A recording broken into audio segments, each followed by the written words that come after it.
ipakita ko na lang.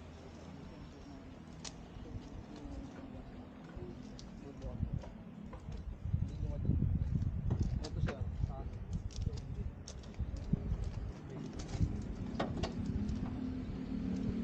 Ito sir, biniblit. Sigurado nyo lang na malamig yung engine kapag tatakap.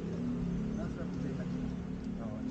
Ayun yung maximum na tapos sir, ito binibleed dito yan sir. Bubuksan nyo po ito. May lalabas na tubig habang binubutin nyo. Hindi na, kailangan hindi na. Opo. Kailangan wala siyang hangin na kailangan yung tubig na dire-diretso, hindi siya putol-putol. Yun lang. Basta sir, sa halimbawa, umaga, hindi ko pa rin. Walang kukunti na yung kulan niya. Lalagyan ko. Oo sir, lagyan nyo lang. Tapos bubuksan. Oo sir. Tapos ito sir, may double lock sir. Etong sa likod sir. May lock, maririnig nyo po. Ayun sir, bubuksan ko. Sige sir, sarado. Maririnig nyo. Sige po. Ay, okay. Yun, dapat Hindi pa sagad yan. Yun pa lang yung sabi nyo. Sir, okay lang.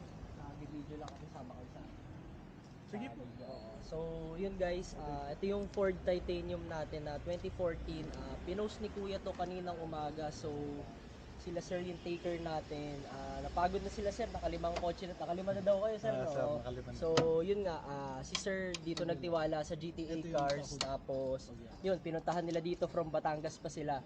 So, napagod na sila sir, nagtiwala sa atin. So, release natin yung unit. Sorry guys, di natin na-post yung unit kasi dito, masyado video pa lang na-post natin. Tapos, atin tumawag na agad si sir sa atin kasi matagal na daw sila naghahanap ng pang personal nila. So, yun guys, 2014 Ford Fiesta, sold kila sir. Thank you sir.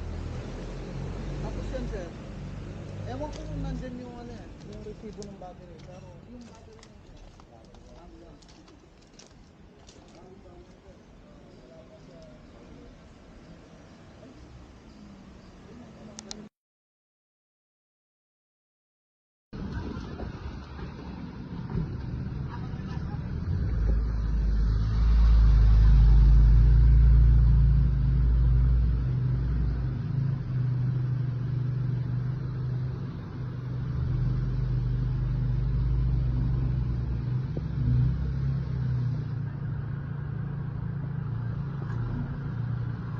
Tick tick tick.